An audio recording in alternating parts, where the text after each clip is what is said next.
Yeah, I never thought I would leave Bali in a wheelchair. This is me right now.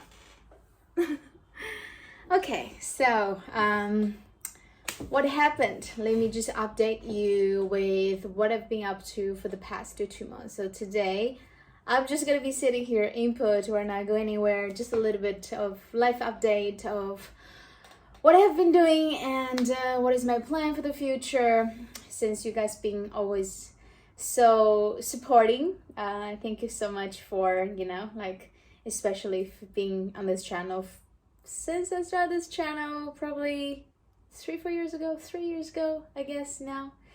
Yeah, so what happened to me? I had an you could call it a car accident or a bike accident. So what happened was on the 8th of May, I was on my way back home. I had a bike myself, but because I already had my ticket on the 10th, so I decided to give it back. I'm just gonna take Gojek for the last 2 days in Bali before I fly back to China. Oh yeah, okay, I'm sorry. I think last video I posted was still me with my parents in Thailand. So after that, I was in Bali for 2 months by myself.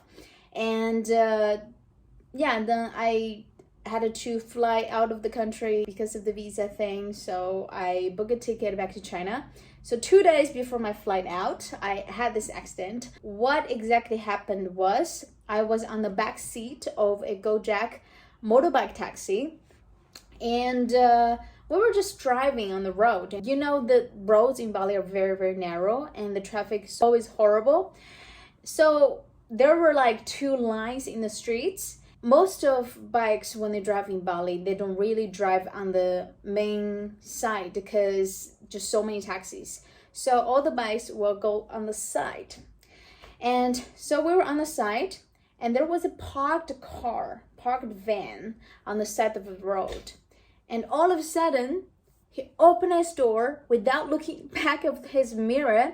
And we were not even driving fast. The traffic was horrible. We were even driving slow. So he opened the door conveniently. The door, so I was wearing flip-flops, right? And I was like putting my feet on the top of this, like when you take the motorbike and you put your feet on this thing to, keep your legs, I don't know, stable or something, more comfortable, right? I don't know how you call that. So you put your feet there, and then its door opened. So my feet is here, right? And his door pushed my feet like this. So I couldn't move my feet. And I was like, oh, what is going on? Like, I didn't get hit anywhere else, but I'm like, my feet got stuck and I couldn't move my foot. Couldn't move my foot. And then all of a sudden I just started to feel a little bit like cold from my foot. And I looked down, and this guy who opened his door started to pull back his door. And I looked down, I'm like, oh fuck. So in the middle of my feet, which is like this area, the meat from this whole area is gone. And the blood was just like coming out like a volcano. And it was quite sticky as well. And that was the first time something like that happened to me. I'm like, it didn't hurt before I saw the wound, and now I see it, I'm like, oh, I started to cry, because it really hurts a lot. And obviously it's a very big open wound. I saw some like white stuff on it. I didn't know what was that. And then the doctor told me it's my tender. So my tender got exposed. So that was the story, right? And luckily so I'm dating a guy. He lives very close to where the accident happened. And I called him right away, and he came to pick me up like within 5 minutes. And he took me to the emergency room, which is like about 10 minutes drive away from where the accident happened. And we went there.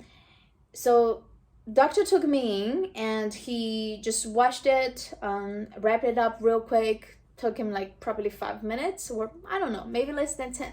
So he said, you need to go to a hospital right now because you need to go to the surgery room. You need to go to do the stitches and deep cleaning and stuff like that. and then he asked me to pay for 5 million Indonesian rupiah, which is about, how much is that? $350 or something like that, like for 5 minutes, like didn't do anything, just watched it a little bit and yeah, wrap it up. So I was like, how? Because you really didn't actually do anything. Like, I appreciate your help, but this price is ridiculous. And then he said the price included ambulance and also like some tablets I want to take afterwards. And I was just like, this is, I don't know, I'm not willing to pay for that much. And then yeah, we decided to not take the ambulance because the traffic is horrible. The ambulance won't not really do anything, and they have to drive from the hospital to where I was living, which is still gonna take probably 40 minutes. Doesn't make any sense. We're just gonna taxi. So in the end, we paid 2 million. And then we took a taxi, went to this private hospital. It's called BIMC. We went inside, got an X-ray, and then found out I have a fracture. So there was a very small piece of my bones got crushed. Doctor said you have to do the surgery, right? If you don't do the surgery and the wound is being opened, it's a very big open wound. It's very easily to get infected, and the worst case, you or lose your foot, or you lose your legs, or you're gonna die. So that is the worst case. But they give us the price of like, I don't know. Can you imagine how much they're asking for? I know it's a private hospital, but still. So they were asking for 224 million, which is about 15,000 US dollars. Or probably a little bit more. I'm not sure how it's like in the European countries or in America. Maybe it's normal. I'm not sure. I don't know. But in China, where I come from, this is crazy, okay? Because I know this is a big open wound, but does it really cost that much? Like, this is insane. So immediately, I'm like, I'm not doing it here. Let me search for other solutions. I either go to another hospital or I'm flying back to China. But the person I'm dating, he is just like, the whole process, he's been extremely thoughtful.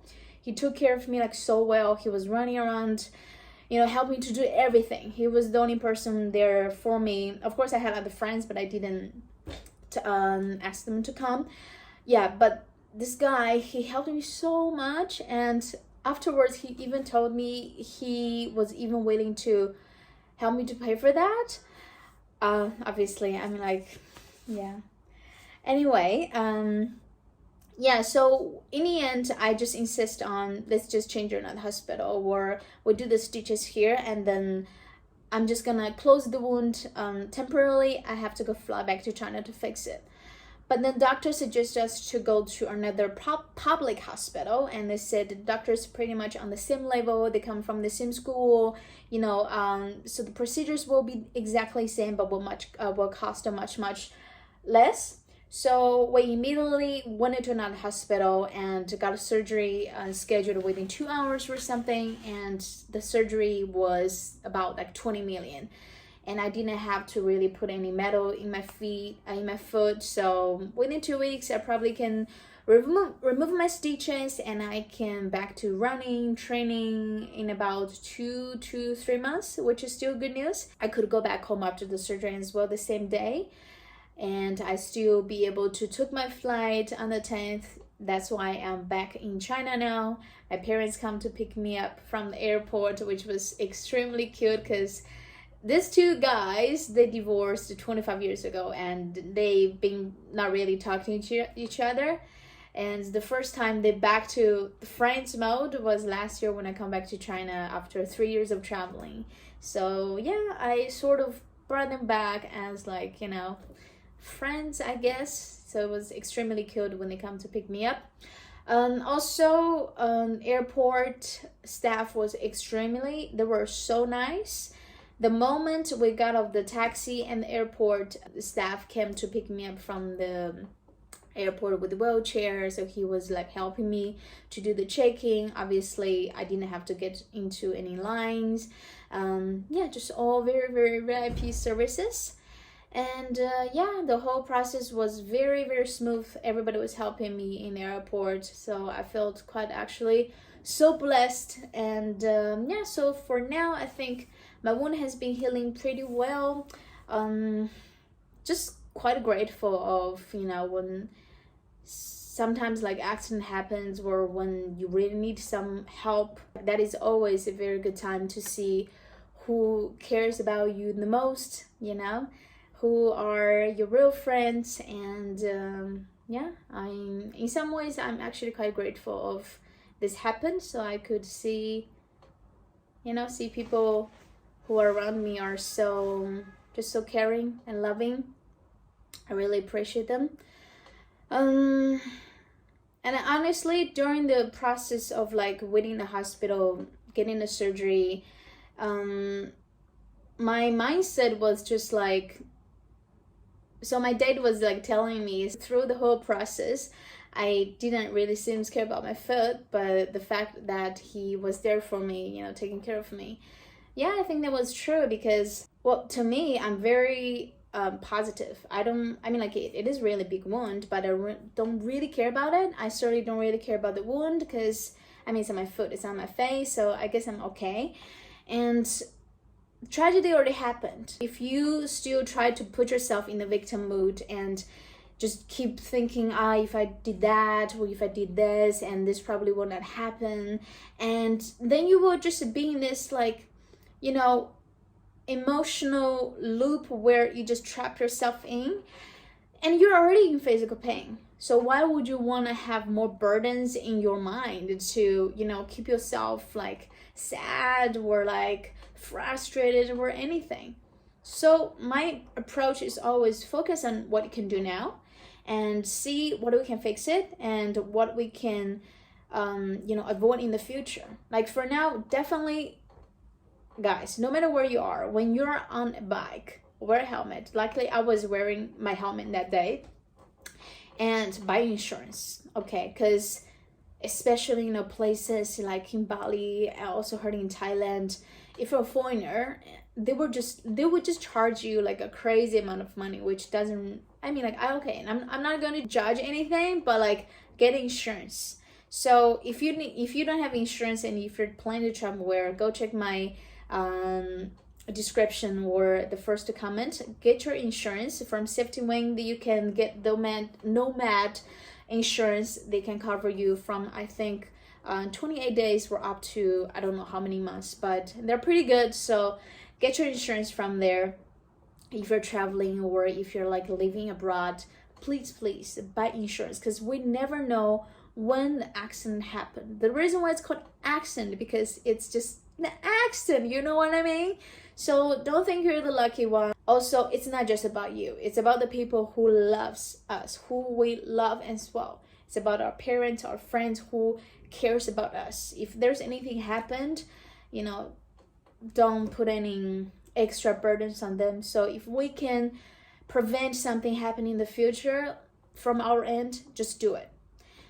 Anyway, that is the whole story, and now I'm back in China, so I'm planning to do another series of China. Gonna film a little bit in the city. What is the daily life here in China? Gonna go to some market, gonna do some apartment tour here as well. My friend, they paid $600 American dollars for a 4-bedroom, a brand new apartment, which is insane. I actually filmed already a few months ago, but I'm gonna publish now, and I'm gonna go out with my girlfriends. So I'm gonna show you a little bit of like a more chic, you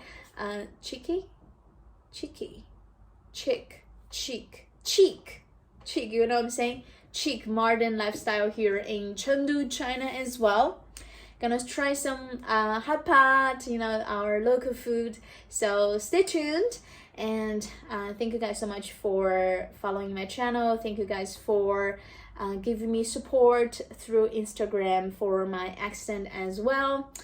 My name is Bianca, so if this is your first time here on the channel, you can hit the subscribe button or leave a comment or send me a blessing for my little wound, okay? I'll see you very soon. Have a great day. Bye-bye.